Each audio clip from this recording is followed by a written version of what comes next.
Homelessness is an injustice in Portland, Maine because homeless people lack the safety and health care that they need, they are discriminated against by Portland residents, and they lack necessary resources that they need just to survive. Unfortunately, homeless people lack necessary safety and health care, which makes them more vulnerable to be disadvantaged. Without the safety of a home, homeless people are much more likely to fall victim to very serious crimes like vandalism, robbery, and in the very worst of cases, assassination. Healthcare is at a very high priority for everyone. Unfortunately, homeless people often cannot afford that necessary healthcare. But thankfully, the government will often provide resources like money to those who live below the poverty line.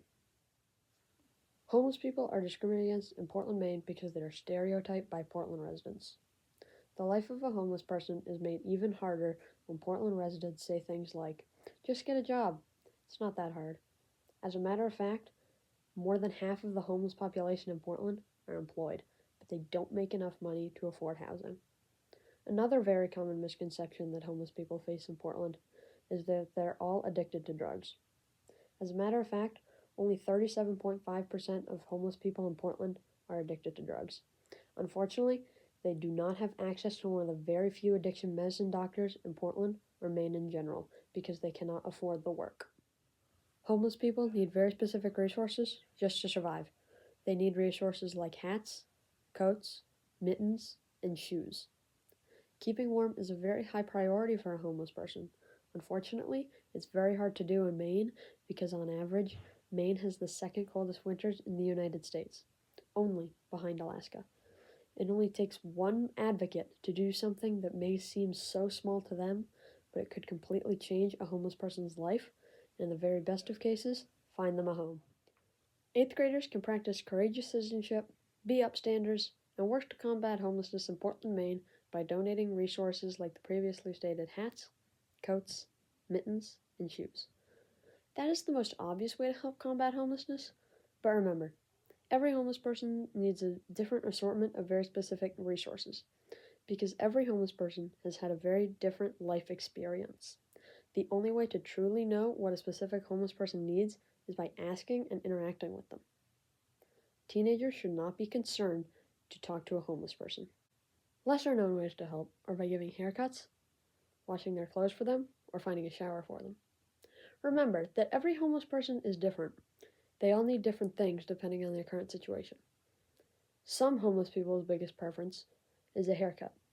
No, it's not so that they look better, but it's so that they feel more comfortable. Washing their clothes can also be very helpful for very specific homeless people. That can also make them feel a lot more comfortable. And then finding a shower for them. There is no better feeling than the middle of summer in July, after a long day of being outside, than a nice warm shower. Contacting Kate Snyder to open more wellness shelters and lowering prices for essential needs is the final way that 8th graders can be an active upstander to help combat homelessness in Portland, Maine. If you don't know, Kate Snyder is the current mayor of Portland, Maine.